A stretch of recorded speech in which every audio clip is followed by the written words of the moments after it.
When the image model can screenshot itself, the mirror has finally learned to blink. Yeah, it's an incredibly unsettling visual, isn't it? Just the idea of a system so perfectly aware of its own digital environment that it can just fabricate the exact proof of its own existence from thin air. I mean, welcome to the deep dive. You are stepping into a very specific, highly concentrated snapshot in time today. We are looking at a single date, April 23, 2026. Specifically, we are processing an absolute avalanche of intelligence from a Substack post by Dr. Alex Wisner-Gross. Right, from the newsletter called The Innermost Loop. Yeah, exactly. And the tagline for this publication is high-velocity intelligence from the event horizon. And honestly, after spending hours unpacking this particular dispatch, event horizon feels less like a metaphor and more like, well, a literal description of where we are standing right now. Oh, for sure. The density of the breakthroughs occurring simultaneously across entirely different scientific disciplines it's what makes this moment so difficult to parse. Yeah.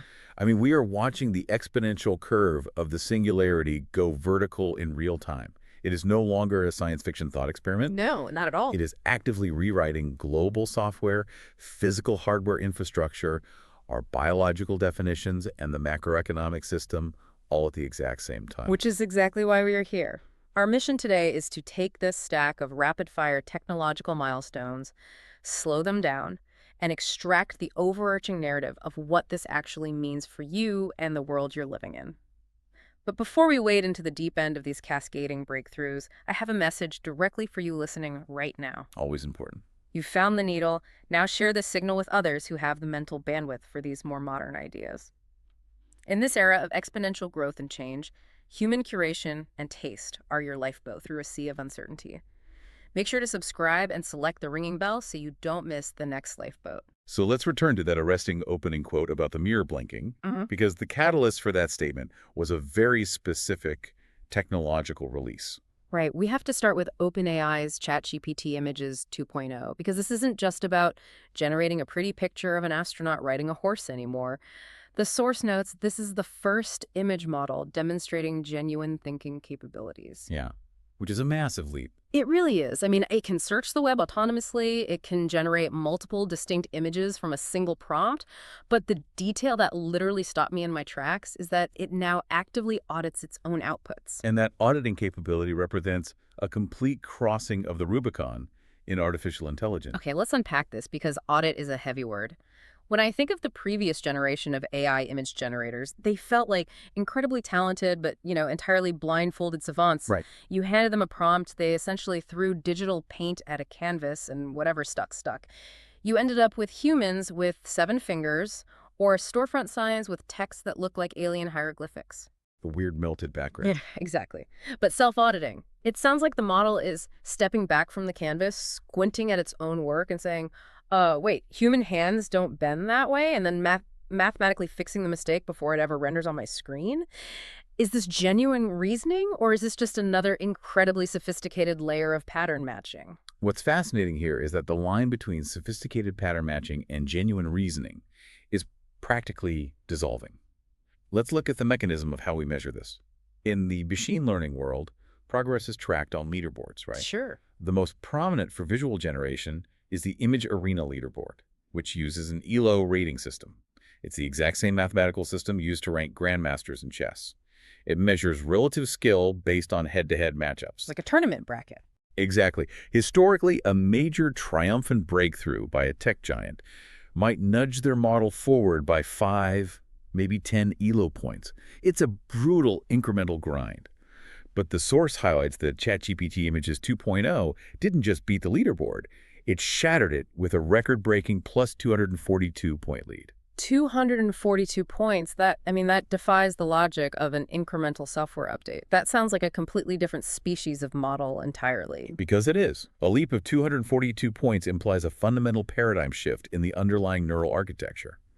The model is no longer just predicting the next likely pixel based on statistical noise. It is actively evaluating the semantic meaning of its own visual generation against the physical and logical constraints of reality. Wow. Yeah, it's rendering a hand, checking its internal database of human anatomy, recognizing a structural failure, and self-correcting iteratively before the final output. Which brings us back to the recursive demo that prompted the mirror blinking quote in the first place. OpenAI demonstrated this new model generating photorealistic screenshots of ChatGPT conversations, the AI generating an image of a human talking to an AI. Mind-bending. When I first read that, it sounded like a cute party trick, you know? Yeah. But when you really chew on the implications, if an AI can perfectly simulate a digital artifact like a screenshot, down to the exact UI shading, the text rendering, the precise pixel dimensions of an iPhone screen, the concept of digital proof is essentially dead, isn't it? It evaporates completely. I mean, think about how human society has operated for the last 30 years. A screenshot has been the ultimate arbiter of digital truth. Pixar didn't happen. Exactly. Pixar didn't happen. If someone said something inflammatory online, or if a company made a promise in a chat window, you took a screenshot to freeze that reality and preserve the evidence. It was our collective baseline for consensus. Right. But if a model can generate a flawless, mathematically perfect image of a conversation that never physically occurred on any server, we lose our shared digital reality. There is no longer a way to visibly distinguish a historical record from a hallucinated fabrication. That is genuinely terrifying, and this pipeline of intelligence is widening dramatically. The Substack notes leaked internal model names from OpenAI that are queued up next. We are seeing names like GPT 5.5, Glacier Alpha, and Arcanine. Even the naming conventions have shifted. Yeah, we've gone from boring software version numbers to names that sound like elemental forces. Yeah, exactly.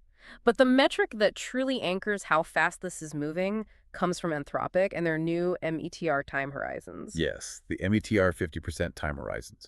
For you listening, understanding this specific metric is crucial to understanding the next 5 years of the economy. Okay, lay it out for us. So METR stands for the Machine Learning Alignment and Safety Center.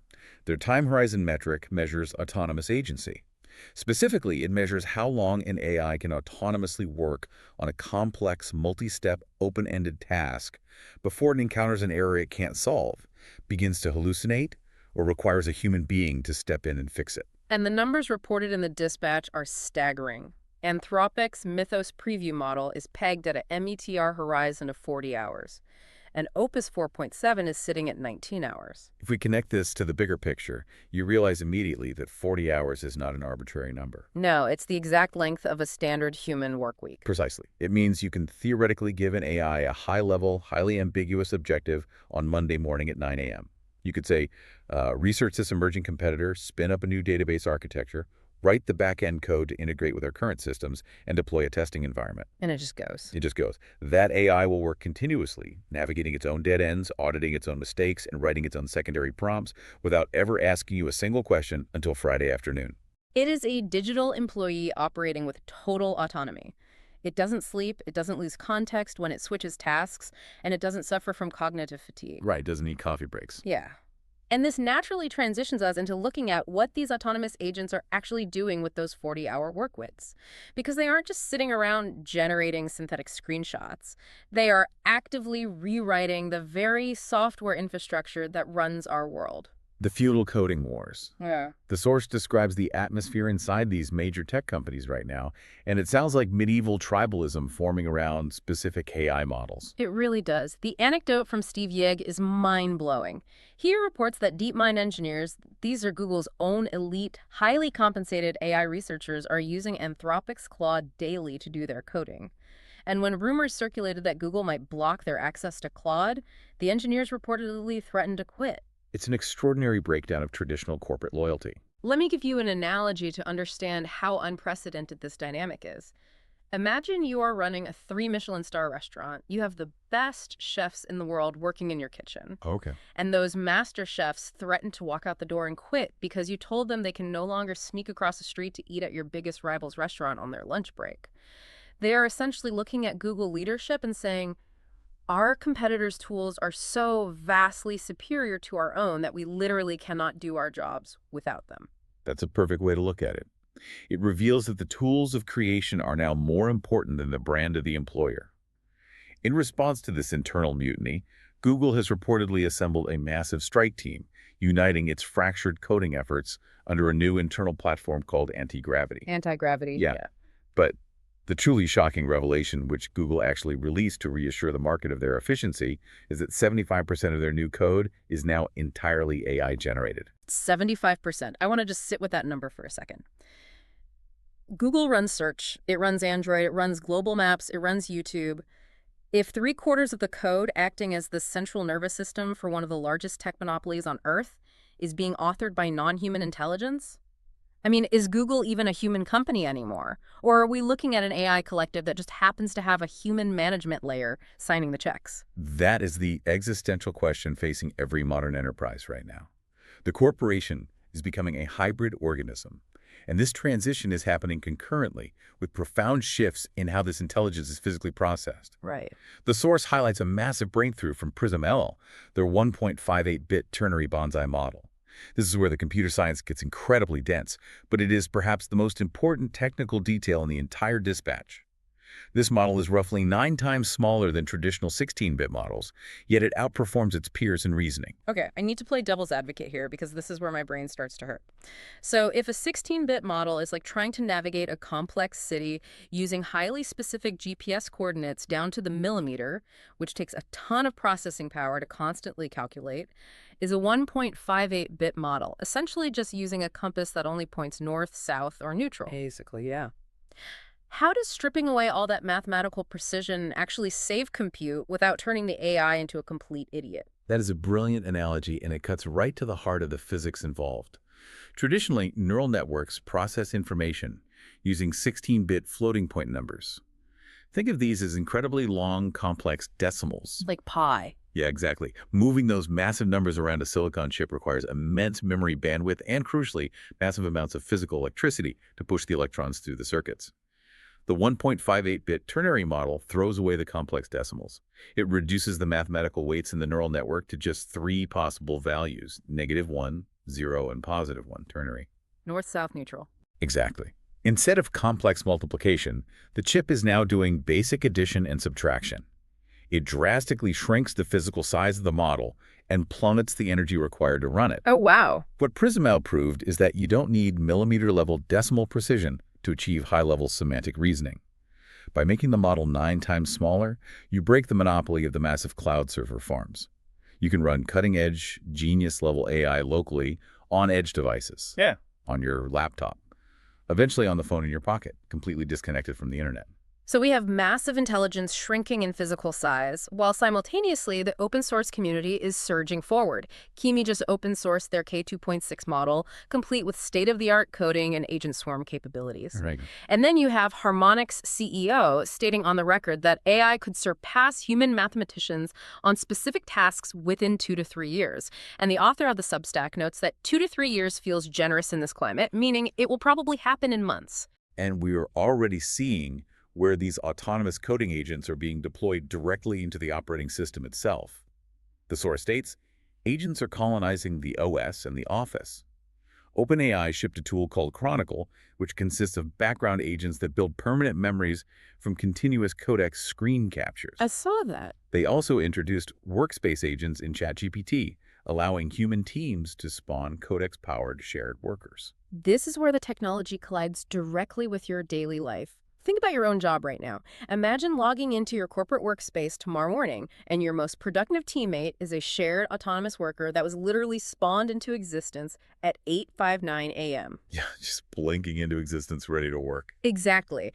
It knows everything about your project because a background agent has been silently capturing every single frame of your screen for the last month, building a perfect photographic memory of your workflow.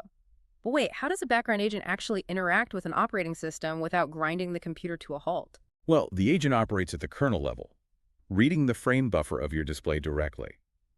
It's not taking a heavy JPEG photo every second, it's hooking into the OS to capture the semantic text and visual layout before it even hits your monitor, feeding that context into a local, highly compressed vector database. But your intuition is correct. The computational, and more importantly, the privacy implications of an AI that remembers every pixel of your digital life are staggering. It's an absolute privacy nightmare. If it's capturing my screen, it's capturing my bank passwords, my private messages, my health records, which perfectly explains the very next detail in the dispatch, the release of an open-weighted privacy filter. It is a 1.5 billion parameter model specifically engineered to mask personally identifiable information in real time. It is the technological equivalent of an involuntary reflex. The industry develops a capability that instantly obliterates human privacy, and then must frantically build a secondary AI to act as a digital sensor to put the privacy back in. Just piling AI on top of AI. Exactly. But if we connect this agentic colonization to the bigger picture, the most profound paradigm shift in this entire software section comes from Mozilla. Yes, the Firefox web browser. Mozilla utilized an early version of that Anthropic Mythos preview model, the one with the 40-hour autonomous work horizon, to comb through the massive legacy codebase of Firefox. The agent patched 271 deep vulnerabilities, and Mozilla's public declaration following this experiment is chillingly profound. The defects are finite, and we are entering a world where we can finally find them all. The defects are finite. That fundamentally breaks everything I thought I knew about computer science. For decades, software security has been this agonizing, infinite game of whack-a-mole. Hackers find a zero-day exploit, developers scramble to write a patch, the patch gets deployed, and hackers immediately start looking for a new vulnerability. Right, it never ends. It was an accepted law of physics that all complex software contains bugs. But I have to challenge this premise. Software isn't a static brick wall. It's dynamic. If an AI patches a bug in Firefox, doesn't that new code inherently create new logic paths that might contain new vulnerabilities? How can defects possibly be finite if the code keeps changing? That is the exact friction point of the old paradigm. In human-written code, yes, patching a bug often creates a butterfly effect that breaks something else downstream, because the human mind can only hold a few hundred lines of code in their active memory at once. Makes sense. But remember those expanding context windows we've discussed in the past. These new models can hold the entire architecture of a program like Firefox in their active memory simultaneously. Every dependency, every variable, every logic path. When the AI proposes a patch, it instantly simulates the downstream execution of that patch across the entire millions of lines of code to mathematically prove it doesn't break anything else. It transitions software engineering from a game of probability into a game of absolute determinism. Precisely. If you have an AI that can trace every possible logic branch and find all the defects, software becomes mathematically provable, becomes bulletproof.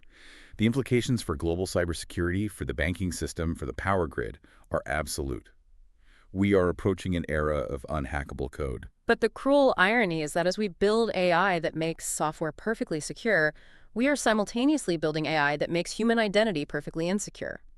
Which brings us to Zoom introducing World ID Deepface into their enterprise video meetings, and this circles us perfectly back to the beginning of this deep dive. It is a direct, necessary societal immune response to the ChatGPT Images 2.0 recursive screenshot capability. Yep. If digital proof is dead, and an open-source model can generate a flawless, real-time video of you speaking in your own voice, how do you mathematically prove to your coworkers that the person talking in the Zoom meeting is actually you, and not a codex-powered agent wearing your digital face to authorize a wire transfer?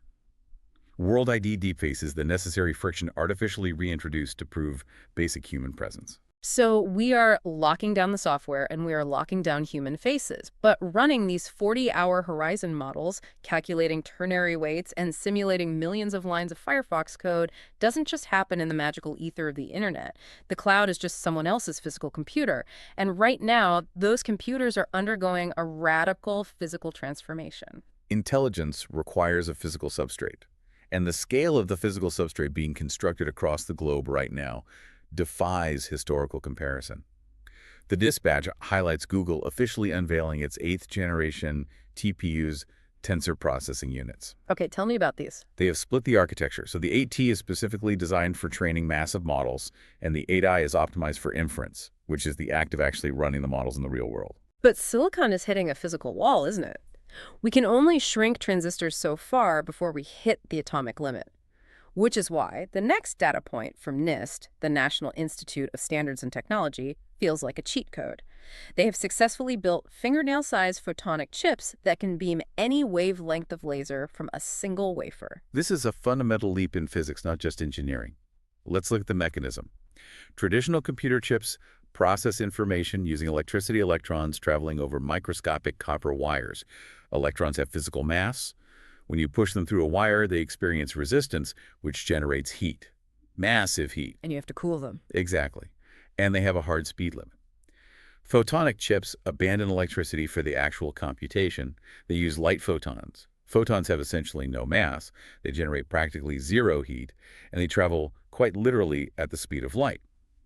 Furthermore, you can multiplex light, meaning you can send dozens of different colors or wavelengths of light down the same microscopic channels simultaneously without them interfering with each other. So, by getting this onto a chip the size of a fingernail, we are entirely bypassing the thermal and electrical bottlenecks of modern computing. Exactly. And the companies providing the critical components for this transition are currently printing money at a rate that is difficult to comprehend. Look at the financial data in the dispatch regarding SK Hynix. They reported their Q1 revenue was up 198% year over year. They pulled in roughly $35.55 billion on surging memory prices alone in a single three-month quarter. $35 billion for memory chips, but why memory? Why is SK Hynix the bottleneck here instead of the companies making the actual processors? Because high bandwidth memory HBM is the new oil of the AI economy. You can have the fastest processor in the world, but if it has to wait even a microsecond for the data to arrive from the storage drive, the processor sits idle. The massive neural weights of these AI models must be held in ultra-fast, high-bandwidth memory right next to the processor core. Ah, I see. SK Hynix controls a massive share of this specific, highly complex manufacturing process. Their staggering financial results are simply the exhaust fumes of the global intelligence explosion. And the macro capital flows reflect this new reality perfectly. The numbers are almost comical. Amazon is dropping another $25 billion into Anthropic. But the reverse flow is what breaks my brain. Anthropic is committing $100 billion plus to AWS, Amazon Web Services over the next decade. Well, let's contextualize that number. $100 billion over 10 years? If you adjust for inflation, that is approaching the cost of the Apollo space program. That is insane. That is not a standard enterprise software licensing agreement. That is nation-state level infrastructure spending. It is the modern equivalent of building the Transcontinental Railroad or the interstate highway system, but compacted entirely into concrete server farms. Microsoft is doing the exact same thing, pledging 25 billion Australian dollars just to expand Azure cloud capacity in Australia alone. The capital markets are aggressively trying to turn liquid money into physical compute as fast as possible. But capital has a massive glaring vulnerability. It is trapped in physical reality. You can have hundreds of billions of dollars, you can have the most brilliant AI architectures, but you still need a human being in a high-vis vest to physically dig a trench and plug the cables in. Which perfectly explains why Meta, a software and social media company, has had to launch a program called Level Up. It's a free 4-week training boot camp designed specifically to train fiber optic technicians for their data center buildouts. The ultimate bottleneck of the singularity isn't ideas, and it isn't money. It's physical human labor. Meta is realizing that if they don't literally build the trade schools to teach humans how to splice glass cables in the mud, their artificial intelligence ambitions will grind to a halt in the dirt. And beyond the human labor, all of this hardware, all of these photonic chips and massive server farms require an obscene amount of physical energy. For the last few years, there was a genuine existential fear that training these AI models was going to literally boil the oceans. The electricity demands were skyrocketing. But the data from the event horizon suggests a very different outcome. Here's where it gets really interesting. The energy sector is being violently forced into rapid innovation. The source notes that CATL just unveiled a 621-mile EV battery that boasts sub-7-minute charging. That is essentially parity with pulling into a gas station and filling up a combustion engine, but with a range that exceeds most gas cars. And coupled with that battery technology, the International Energy Agency, the IEA, confirmed that 2025 was a historical turning point for global power. It saw the largest growth in solar energy ever recorded for any power source in human history. Carbon-free power is finally outpacing global demand growth. The irony is breathtaking. The ravenous, almost insatiable appetite of artificial intelligence for electricity might have accidentally accelerated the global green energy transition faster than any government climate policy ever could. AI data centers require massive, scalable, cheap, and politically stable baseline energy. Solar power, when coupled with massive grid-scale battery storage like the technology CATL is pioneering, has simply become the economic winner. The singularity is pulling the green transition forward through sheer, brute market force. So the physical substrate is densifying, the global energy problem is being brute forced by solar economics, and the intelligence of the models is scaling vertically. But this intelligence isn't staying confined behind a screen. It is actively spilling out into the physical world. And this leads us to the physical bridge: robotics, space infrastructure, and our very biology. We are witnessing intelligence incarnate. But the translation from digital logic into physical action is surprisingly uneven. Consider the robotics examples provided in the Substack. Sony AI has developed an autonomous ping-pong robot that became the first machine to beat top-level humans in a physical, real-world sport. Which requires insane real-time physics calculations. I mean, I play ping pong. To win, you have to track the microscopic spin of a tiny plastic ball, calculate its aerodynamic trajectory, move a mechanical arm with sub-millimeter precision, and strike it back with strategic placement, all in fractions of a second. It's incredibly complex. But then, literally in the very next sentence of the dispatch, we read that Amazon's delivery drones are reportedly struggling, awkwardly dropping cardboard boxes from 10 feet in the air and bruising the merchandise. I have to laugh at the juxtaposition here. Why is a robot beating a professional athlete at a high-speed sport easier than basic package logistics? It is a perfect, real-world illustration of Moravec's paradox. In artificial intelligence, high-level reasoning or highly constrained physical tasks, like playing grandmaster chess or tracking a ping-pong ball in a brightly lit, windless controlled room, require very little computation, relatively speaking. The rules are fixed. Right. But low-level sensorimotor skills, the things humans do without thinking, require immense, generalized computational power. Navigating the chaotic, unpredictable reality of a suburban driveway, dealing with sudden wind gusts, tree branches, unpredictable dogs, and varying lighting conditions just to gently place a cardboard box on a porch that requires an AI to dynamically understand the physics of an open world. Finesse in a closed system is fundamentally easier than logistics in an open world. But the open world they're operating in is expanding rapidly. Let's look up. Space is becoming the new backbone of this compute substrate. Artemis II validated laser communications as the nervous system for orbital compute. And observable space is planning terabit Earth-to-space links for in-orbit data centers. This is a vital architectural shift for the human race. Think about the constraints we just discussed regarding data centers on Earth. You have to fight gravity to build them, you deal with extreme weather, and the biggest cost, by far, is the massive HVAC systems required to cool the chips. Sure. But if you can solve the data transmission bottleneck, which is exactly what those terabit point-to-point laser links do, avoiding the signal dispersion of traditional radio waves, you can put the data centers in the vacuum of space. The ultimate server room. Exactly.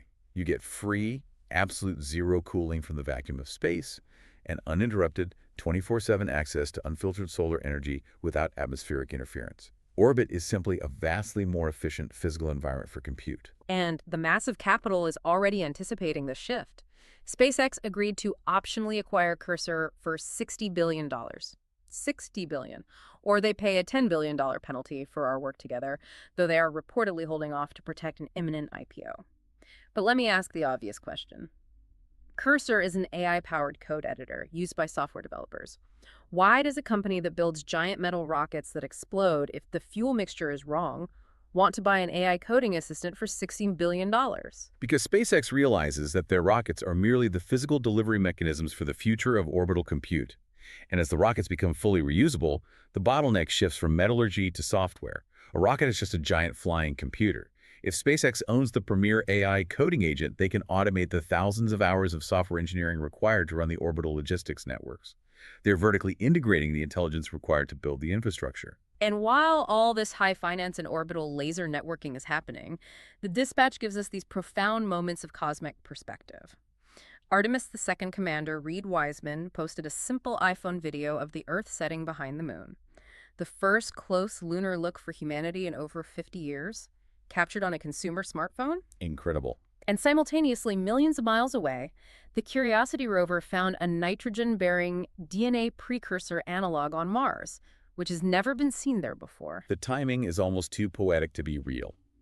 Just as we are gazing back at our own fragile planet from the dark side of the moon and discovering the chemical precursors of biological life on a dead world like Mars, we are actively rewriting the source code of biology back down on Earth. Which brings us to arguably the most visceral and deeply personal part of this entire dispatch. Biology being compiled and rewritten on multiple stacks. The source mentions a 3-year-old startup called Kind Biotechnology. They are growing integrated organ networks inside animal wombs for human transplants. We need to unpack the physical reality of that statement.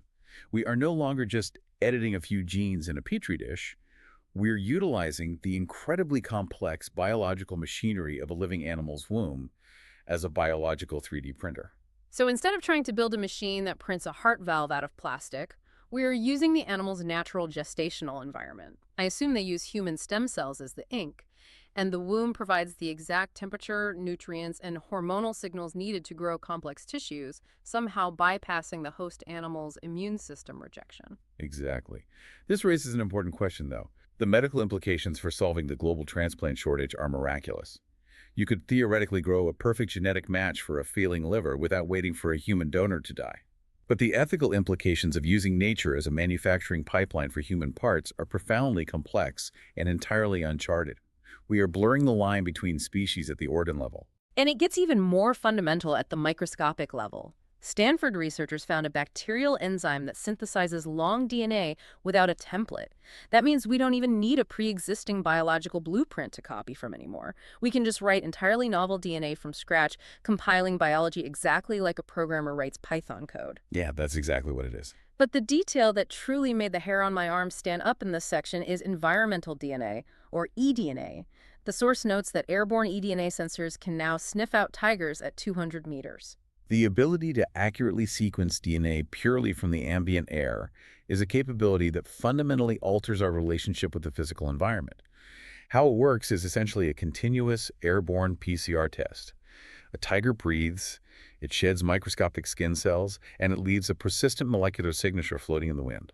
A sensor 200 meters away simply samples the air, sequences the floating molecules, and knows precisely what organism passed through that space. I want you to apply this directly to human beings. Think about your morning commute. Imagine walking through a city or an office building. Every time you exhale, every time a flake of your skin falls, you are leaving a cryptographic signature of your exact genetic identity floating in the air behind you. It's unavoidable. If sensors can detect a tiger at 200 meters, they can absolutely detect a specific human. If you leave an invisible trail of DNA in the air everywhere you go, the concept of physical privacy isn't just difficult, it is biologically impossible. You are constantly broadcasting your identity simply by existing. You are leaking data with every breath. And the medical applications of this biological data saturation are already being commercialized. OpenAI released a free ChatGPT for clinicians alongside HealthBench Professional, where their GPT 5.4 model outperforms all other models in human physicians in diagnostics. The AI is objectively a better doctor than the human doctor. It has read every medical journal ever published and doesn't get tired. But there is a darker, much more urgent shadow to this biological revolution. And we are explicitly not taking sides or endorsing any political viewpoint here, but merely looking at this as a sign of escalating geopolitical stakes. House Oversight's James Comer is treating 11 dead or missing U.S. scientists as a national security threat. And we must frame this detail carefully. The very fact that the loss of scientists is being escalated to this level highlights a massive shift. The people who understand these new biological and AI paradigms are becoming the most valuable and potentially vulnerable assets on the geopolitical chessboard. Exactly. We are looking at this purely through the lens of shifting global power. During the Cold War, the ultimate national security threat was the nuclear triad. Today, the triad is shifting to silicon, orbital compute, and synthetic biology. The minds capable of writing novel DNA or designing 1.58-bit AI architectures are state assets. Knowledge is power at a magnitude we haven't seen since the atomic age, which forces us to ask the ultimate question: how does human society actually function under this kind of pressure? How did the economy adapt when the foundational assumptions of labor and value are rewritten overnight? So what does this all mean? Let's bring this all back down to earth, into your wallet and your community. With agents doing 40-hour work weeks unsupervised, AI compiling our DNA from the air, and massive solar arrays powering orbital data centers, how does the macroeconomic system survive? This brings us to the profound economic recomposition and the resulting policy whiplash. Recomposition is the perfect term. The economy isn't just growing or shrinking, its fundamental molecular structure is altering. The source points out that a new class of AI startups is actively bragging about spending more money on compute than on human payroll. I want to push back on the enthusiasm here, because from a macroeconomic perspective, this is terrifying. If a billion-dollar startup has 3 human founders and they spend 99% of their operating capital on renting Google TPUs and paying for Anthropic API calls, who pays income tax? Well, that's the thing. Our entire societal welfare model, income tax, payroll tax, funding for public schools, fixing potholes, Social Security, is built on the assumption that human labor generates value and that friction can be taxed. When compute entirely replaces labor, the tax base evaporates. That is the exact friction point where traditional capitalism breaks down. Capital is capturing all the value, and labor is capturing zero. And these aren't fringe theoretical companies anymore. Elad Gil notes in the dispatch that OpenAI and Anthropic each already represent 0.1% of the entire U.S. GDP, and reaching 1 to 2% combined within a year is highly plausible. Two private companies employing a tiny fraction of the workforce, generating up to 2% of the gross domestic product of the United States. The concentration of wealth and sheer processing power is dizzying, which is why the talent wars are so fiercely competitive. The dispatch mentions that ex-OpenAI-led core automation is aggressively poaching top talent from both Anthropic and DeepMind. Yeah, the human element is shrinking, but the humans at the top are critical. The tiny handful of humans who actually hold the keys to this architecture are just moving pieces around the board. Even Apple, the ultimate legacy tech giant, is restructuring its entire executive suite around this reality. Apple's leadership transition is highly symbolic of this economic recomposition. The source notes Apple named John Ternus to succeed Tim Cook, explicitly stating that his defining challenge is fixing AI. Concurrently, Johnny Srouji is elevated to Chief Hardware Officer. Tim Cook is arguably the greatest supply chain manager in corporate history. He built Apple into a multi-trillion-dollar behemoth by mastering global logistics, negotiating with physical factories, and moving aluminum and glass around the world perfectly. But bringing in John Ternus specifically to fix AI signals that the era of physical supply chain dominance is officially over. Right, it's done. If Apple fails at the intelligence layer, their beautifully machined aluminum iPhones just become very expensive, glowing paperweights. And the policy layer, the government is desperately trying to catch up to this new economic reality before the tax base collapses entirely. Remember our question about how to fund society when startups don't hire humans? The source mentions a proposal by Alex Bors for an AI dividend funded by a token tax. A token tax? This is fascinating. Instead of taxing the human hour worked, you tax the fundamental unit of computation, the token. A token is roughly a single word or a piece of an image processed by an AI. The proposal is that every time a language model processes a token, a microscopic fraction of a cent is taxed by the government to fund the human society it is actively displacing. It's an interesting idea. It might literally be the only mathematical way to prevent modern governments from going bankrupt. But compute is getting incredibly expensive. Microsoft actually had to pause GitHub Copilot signups because the token billing costs have doubled since January. The global demand for intelligence is vastly outstripping the physical supply of tokens. The token is becoming the new global reserve currency, and corporations are becoming hyper-aware of where the real extractable value lies within their own walls. Meta, we learned from the dispatch, has started quietly capturing employee keystrokes for its model capability initiative. Think about what that means for the listener. Think about your own job right now. Imagine if every single keystroke you made today, every email you typed, every spreadsheet cell you updated, every backspace you hit was being quietly recorded, not to evaluate your performance for a promotion, but to train the autonomous software agent that will perfectly replicate and replace your role next year. It is corporate cannibalism. It really is. The human workers are literally just providing the training data for their replacements. And this concept of total surveillance goes straight to the consumer level as well. Maryland just became the first state to ban surveillance pricing. Surveillance pricing is a wild, dystopian economic concept. Let's break down how it works. If a company's algorithm knows exactly how much money you make, how much you desire a specific product, what your browsing history is, and exactly what your psychological pain threshold is for a price increase, all derived from your digital footprint, they can dynamically charge you a higher price for a pair of shoes than the person standing right next to you. Just squeezing every last cent out of you based on your data. Maryland banning it is a desperate attempt to preserve the concept of a shared objective economic reality. But I have to wonder, is state-level regulation fast enough to stop the math? Historically, regulation moves at the speed of bureaucracy, while these models move at the speed of light on photonic chips. The cultural impact is already happening faster than we can legislate. Deezer, the global music streaming platform, reported that 44% of their daily uploads, nearly 75,000 tracks every single day, are now entirely AI-generated music. If 44% of daily music uploads are synthetic, the human cultural footprint is rapidly becoming a minority share of new media. We are outsourcing our artistic expression, our cultural synthesis, and our emotional resonance to the machine. And yet, amidst all of this profound existential shift, the token taxes, the AI music swallowing human culture, the 40-hour autonomous agents, and the airborne DNA surveillance, we get a remarkably grounding dose of reality from the actual comment section of the Substack itself. A user named Isaac Uselman commented, I want a ping pong robot. 60B for cursor seems like too much. It is wonderfully, stubbornly human. In a world of orbital data centers, synthetic biology printing organs in animal wombs, and image models that can perfectly hallucinate their own screenshots, regular people are still just arguing over corporate tech valuations on the internet and wanting a cool robotic toy for their garage. Yeah, we don't change that much. It anchors the dizzying, ethereal event horizon firmly in the mundane, beautiful reality of basic human desire. It truly does. It reminds us that no matter how bizarre or dense the computational substrate gets, human beings are still fundamentally driven by simple curiosities and the desire for play. We have covered an unbelievable amount of ground today.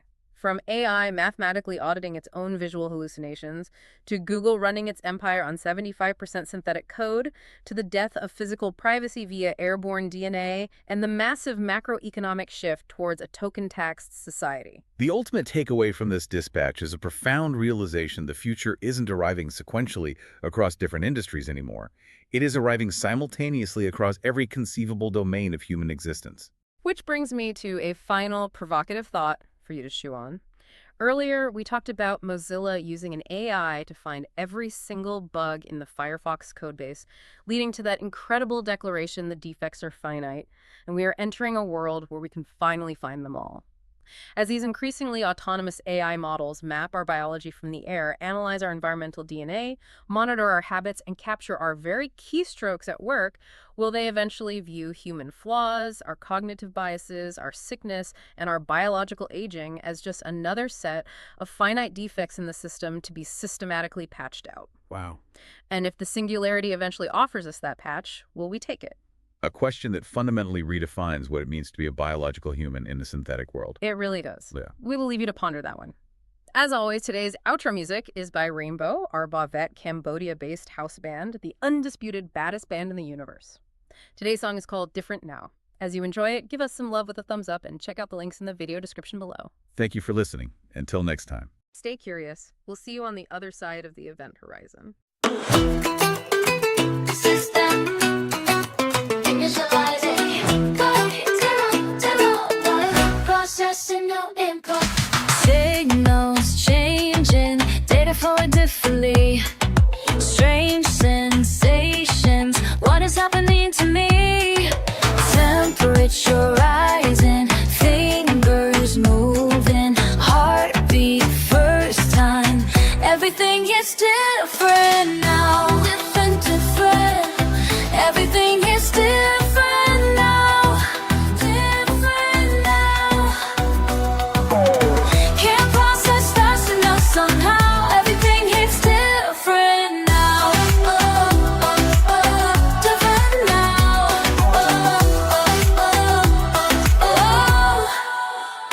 Touch the surface, electric feel through my skin. New awareness, where does ending begin? Ooh la la la, frequency shifting, bass vibrating, mind alight, everything from now. Everything has been